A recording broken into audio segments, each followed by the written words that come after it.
சொல்ல எந்த கதையும் இல்லை. உடனே சட்ட பாக்கெட்ல சில்லறையை தேடுற மாதிரி நெஞ்ச புடிச்சுக்கிட்டு தொபக்கடையின்னு மயங்கி விழுந்துருவாங்க. அது இங்க ஹிட் அடிக்க இருங்கடா இத ஹிந்திலையும் கொண்டு போய் ஒட்டுமொத்த இந்தியாவுக்கும் பரப்பிட்டு வரேன்னு ஹிந்தி கஜினியும் பண்ணாரு. டபுள் டக்க நாராயணா பல்லே ஆலியா நீ. ஒரே டைலாகா பேசி பேசி நமக்குமே ஷார்ட் டர்ம் மெமரி லாஸை வர வச்சிருப்பாரு நம்ம விஜய் சேதுபதி. அவனே செத்தங்கடா, அவன் உங்ககிட்ட மாட்டலடா, நீங்க தாண்டா அவங்கிட்ட மாட்டிருக்கீங்க. இந்த நோய் வந்தவங்க நல்லா தான் பேசிட்டு இருப்பானுங்க, திடீர்னு பீர் பாட்டில் எடுத்து பக்கத்துல இருக்கிறவனோட மண்டைய டமார்னு உடைச்சிருவாங்க. உடனே ஹீரோ தன்னையே அறியாம தூங்கிடுவாரு. டேய் நான் சுகர் பேஷண்டா, இன்னும் என்னென்ன புது புது வியாதிகள் எல்லாம் கண்டுபிடிக்க போறீங்கன்னு தெரியலையேன்னு நினைக்கும் போது ஹே ஐகானிக் வியூவர்ஸ், வணக்கம் and welcome to our channel Icon. நம்ம தமிழ் சினிமாவில் சொந்த கதை, சோக கதை, நொந்த கதை, நோகடிச்ச கதை, வெந்த கதை, வேவாத கதை, படுத்தி எடுத்த கதை, பாடம் சொன்ன கதை, கட்டுக்கதை, காதல் கதை, அதுக்கும் மேல கள்ள காதல் கதை வரைக்கும் எல்லா கதைகளையும் நம்ம டைரக்டருங்க எடுத்து வச்சுட்டாங்க. அதனால புதுசா சொல்ல எந்த கதையும் இல்லை. ஆனா எப்பெல்லாம் இந்த மாதிரி கதை பற்றாக்குறை வருதோ அப்பெல்லாம் நம்ம டைரக்டருங்க எங்கிருந்தாச்சும் தேடி பிடிச்சு விதவிதமா நோய்களை கொண்டு வந்து அதை பேஸ் பண்ணி கதை ரெடி பண்ணி படம் பண்ணிடுவாங்க. அப்படி ஒவ்வொரு காலகட்டத்திலையும் தமிழ் சினிமாவில் வந்த பலவித நோய் கதைகளை தான் இந்த வீடியோல நம்ம பார்க்க போறோம். இந்த வீடியோ நோய் பிடிச்ச தமிழ் சினிமா, இந்த சேனல் ஐகான்.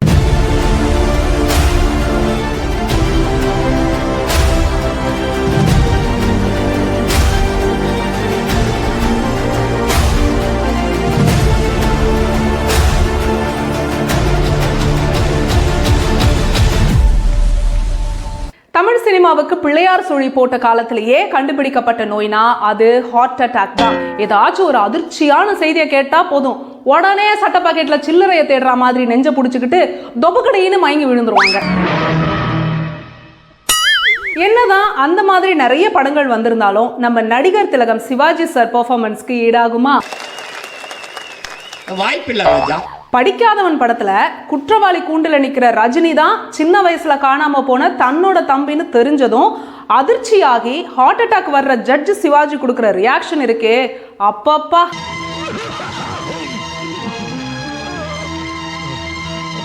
இந்த ஹார்ட் அட்டாக் மாதிரியே 80ஸ்கள்ல தமிழ் சினிமால பெரும்பாலான நடிகர்களுக்கு வந்த ஒரு கொடூர நோய் தான் கேன்சர். கேன்சர்னு ஒரு வியாதி இருக்குது, அதை யாராலையும் குணப்படுத்த முடியாதுங்கிற உண்மையவே நான் சினிமாவை பார்த்து தாட்டா தெரியும். அதுலயும் இதை சிறப்பா செஞ்ச படங்கள்லயே பெஸ்ட்னா அது நம்ம உலக நாயகன் கமல் நடிச்ச வாழ்வே மாயம் படம் தான். நாடகம் விடும் நேரம் தான் உச்ச காட்சி நடக்குதம்மா. என்னங்கடா எங்க பார்த்தாலும் ஒரே கேன்சர் மயமா இருக்கு, இருங்கடா நான் புதுசா ஒரு வியாதியை கண்டுபிடிக்கிறேன்னு நம்ம டைரக்டர் ஏஆர் முருகதாஸ் இங்கிலீஷ் படத்தை பார்த்து ஷார்ட் டர்ம் மெமரி லாஸ்ங்கிற ஒரு புதுவித வியாதியை நம்ம தமிழ் சினிமாவுக்கு அறிமுகப்படுத்தினாரு. யாராச்சும் எனக்கு உதவி செஞ்சாலோ ஆத்திர அவசரத்துக்கு கடன் கொடுத்தாலோ 5 நிமிஷத்துல ஷார்ட் டைம் மெமரி லாஸ். அது இங்க ஹிட் அடிக்க இருங்கடா இத ஹிந்திலையும் கொண்டு போய் ஒட்டுமொத்த இந்தியாவுக்கும் பரப்பிட்டு வரேன்னு ஹிந்தி கஜினியும் பண்ணாரு. டபுள் டக்க நாராயணா பல்லே ஆலியா நீ. வியாபாரமே ஆவாத ஓட்ட தக்காளி எல்லாம் வியாபாரம் பண்ற. முருகதாஸ் இந்த நோய் கண்டுபிடிச்சதும் தான் பிடிச்சாரு. அதையே லைட்டா பட்டி டிங்கரிங் எல்லாம் பார்த்து இந்த ஷார்ட் டர்ம் மெமரி லாஸை வச்சு பல படங்கள் வந்துச்சு. அதுல குறிப்பிட்டு சொல்லணும்னா நடுவுல கொஞ்சம் பக்கத்தை காணும் படத்தை சொல்லணும். ஆமா, நீங்க யாரு?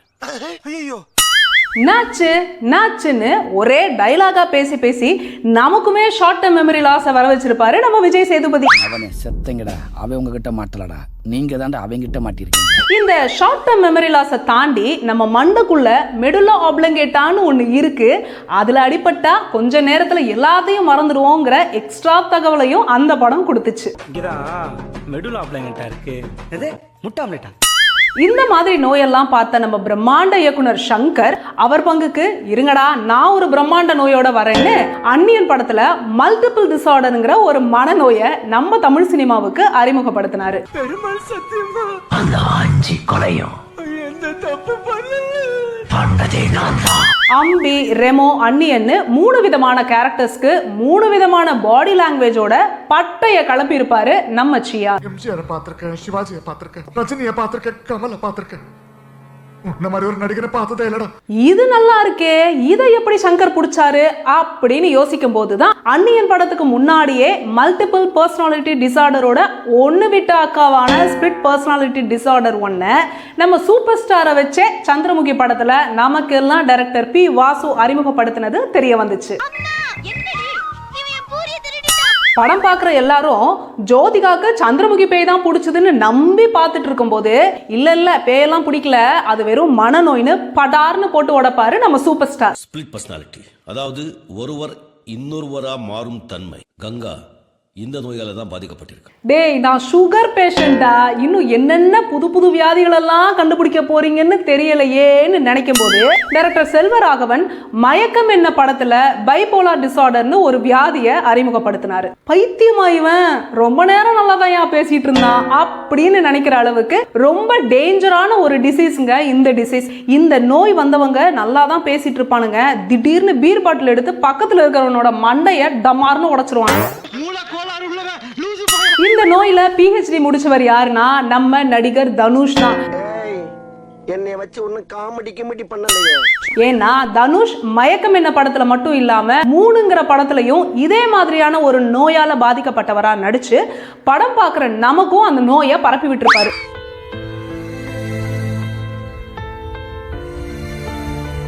இந்த மாதிரி படங்கள் எல்லாம் பார்த்து நமக்கும் எதனா நோய் வந்துருமோன்னு அவன் தூக்கம் வராம கஷ்டப்பட்டுட்டு இருக்கிறப்போ தூங்குறதே ஒரு நோயா கொண்டு வெளியான படம் தான் நான் சிகப்பு மனிதன். You are selected. Thank you. சந்தோஷமோ துக்கமோ எதனா தனக்கு ஏற்பட்டா உடனே ஹீரோ தன்னையே அறியாம தூங்கிடுவாரு. அப்படி ஒரு வியாதி, அந்த வியாதிக்கு பேரு நார்கோலாப்சியா. நார்கோலெப்சினா என்ன டாக்டர்? உங்க பையன் மயங்கி விடுறான்னு சொல்றீங்கல்ல, அது மயக்கம் இல்ல, தூக்கம். அப்படி ஒரு நாள் ஹீரோ தூங்கும்போது ஹீரோயின் கிட்ட வில்லன் கும்பல் தப்பா நடந்துக்க, அப்புறம் முழிச்சு எழுந்த ஹீரோ விஷயம் தெரிஞ்சு வில்லன் ஆளுங்களை எப்படி பழி வாங்குறாரு அப்படிங்கிறது தான் அந்த படத்தோட கதையா இருந்துச்சு. பழைய சொத்தை திங்காதுன்னு உன்னை எத்தனை தடவை சொல்றது? சரி, அதோட இந்த நோய் கலாச்சாரம் எல்லாம் முடிஞ்சதுன்னு நினைச்சா நாய்கள் ஜாக்கிரதை படத்துல ஏதோ போஸ்ட் ட்ராமாட்டிக் ஸ்ட்ரெஸ் டிசார்டர்னு ஒரு நோயோட ஹீரோ இருப்பாரு. மனசை பெரிய லெவல்ல பாதிச்ச விஷயத்துக்கு அப்புறம் ஏற்படுற மனநோய் தான் இந்த நோய். அவன் கால் அடிபட்டு மெடிக்கல் லீவ்ல போல. Post dramatic stress disorder. இந்த போஸ்ட் ட்ராமாட்டிக் ஸ்ட்ரெஸ் டிசார்டரை வச்சு அதுக்கப்புறம் பல படங்கள் வந்திருக்கு. அது ஒரு காமன் நோயாவே பார்க்க ஆரம்பிச்சிட்டாங்க. ஆனா இப்படியும் ஒரு நோய் இருக்கான்னு ஆச்சரியப்படுத்தின நோய்னா கிளான்ஸ்மேன்ஸ் த்ரோம்பஸ்தேனியா. என்ன பாகுபலி பட காலக்கேயர் பேசுற மாதிரி இருக்கா? சிம்பிளா சொல்லணும்னா ரத்தம் உறையாம இருக்கிறது. ரத்தம் நிக்க மாட்டேங்குது. ஒரு சின்ன கீறல் ஏற்பட்டாலும் ரத்தம் நிக்காம வழியும். இந்த நோயை வச்சுதான் நம்ம அதர்வா நடிச்ச ஈட்டி படத்தை எடுத்திருப்பாங்க. இனிமே உங்க பையன் உடம்புல அடிபடாமலும் காயம் படாமலும் கேர்ஃபுல்லா பாத்துக்கணும். இந்த மாதிரி ஆட்டிசம்ங்கிற நரம்பியல் வளர்ச்சி கோளாறு, அல்சைமர்ஸ் டிசீஸ், தொழுநோய், எய்ட்ஸ்னு இப்படி பல நோய்களை அடிப்படையா வச்சு பல படங்கள் நம்ம தமிழ் சினிமாவில் வந்திருக்கு. ஒரு காலகட்டம் வரைக்கும் நோயை வச்சு பண்ற படங்கள் எல்லாமே சீரியஸான படங்களா எடுக்கப்பட்ட நிலையில நோயை வச்சு ஃபன்னா எடுக்கப்பட்ட படங்களும் தமிழ் சினிமாவில் வந்திருக்கு. அதுல குறிப்பிட்டு சொல்லணும்னா எந்த ஒரு சீரியஸான சிச்சுவேஷன்லயும் கபால்னு சிரிச்சிடுற நோய் இருக்கிற ஹீரோவோட கதையை பேசின நான் சிரித்தால் படம். உனக்கு வந்திருக்க கண்டிஷன் பேரு நர்வஸ் லாஃப்டர். கொட்டாவி விடுறதே நோயாகி அதுவே பிரச்சனையாகி திண்டாடி தவிக்கிற ஹீரோவோட கதையை சொன்ன போக்கிரி ராஜா படம். உன் கொட்டாவி எந்த அளவுக்கு ஃபோர்ஸா இருக்கும்னு நான் நினைச்சு கூட பார்க்கல. தன்னோட பேச்ச கேட்காத தன்னோட இடது கையை வச்சுக்கிட்டு அவதிப்படுற ஹீரோவோட கதையை சொன்ன பீச்சாங்கை படம். உங்க ஸ்கேன் ரிப்போர்ட் படி பார்த்தா உங்களுக்கு வந்திருக்கிறது ஏலியன் ஹேண்ட் சிண்ட்ரோம் அப்படிங்கிற வியாதி. கொரட்டை விடுறதே பிரச்சனையாகி போற ஹீரோவோட கதையை சொன்ன குட் நைட் படம்னு இப்படி சொல்லிக்கிட்டே போலாம். படங்கள்ல ஹீரோக்களுக்கு மட்டும் இல்லைங்க, காமெடியன்களுக்கும் நோயெல்லாம் வச்சு காமெடி பண்ணியிருக்காங்க. அதுல முக்கியமான ஒண்ணுதான் சின்ன தம்பி படத்துல நம்ம கவுண்டமணியோட மாலை கண் நோய். ஒரு திருவிழாவுக்கு போக முடியல, அங்க விடுற வான வேடிக்கையை நான் பார்க்க முடியல, சத்தம் தான் கேக்குது. இதே மாலைக்கண் நோயை வச்சே நடிகர் வைபவ் நடிப்புல சிக்ஸர்னு ஒரு படம் வந்துச்சு.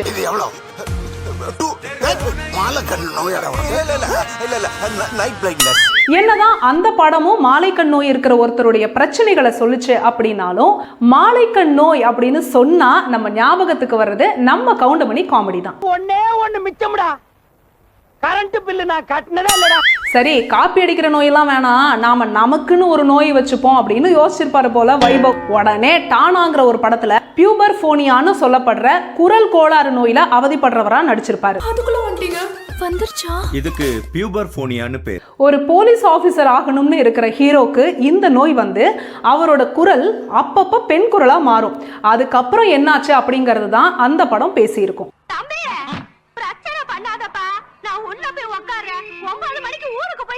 பொதுவா இந்த மாதிரி நோயை அடிப்படையா வச்சு படங்கள் வர்றப்ப பார்ப்போம், அப்படியே அதை கடந்து போயிருவோம், அதை பெருசா யோசிச்சிருக்க மாட்டோம். ஆனா இந்த லிஸ்ட்டை எடுக்கிறப்பதான் எங்களுக்கே அடடே என்னடா அது, பண்டிகை காலத்துல புதுசு புதுசா ரகரகமா ட்ரெஸ்ஸுங்க வர்ற மாதிரி தமிழ் சினிமாவில் இத்தனை படங்கள் இத்தனை விதவிதமா நோய்களை வச்சு பண்ணியிருக்காங்களேன்னு ரொம்பவே ஆச்சரியமா இருந்துச்சு. அதை தான் உங்ககிட்ட சொல்லலாம்னு இந்த வீடியோ பண்ணோம். அப்படிங்களா? ரொம்ப சந்தோஷம். இந்த வீடியோ உங்களுக்கு பிடிச்சிருந்தா லைக் பண்ணுங்க.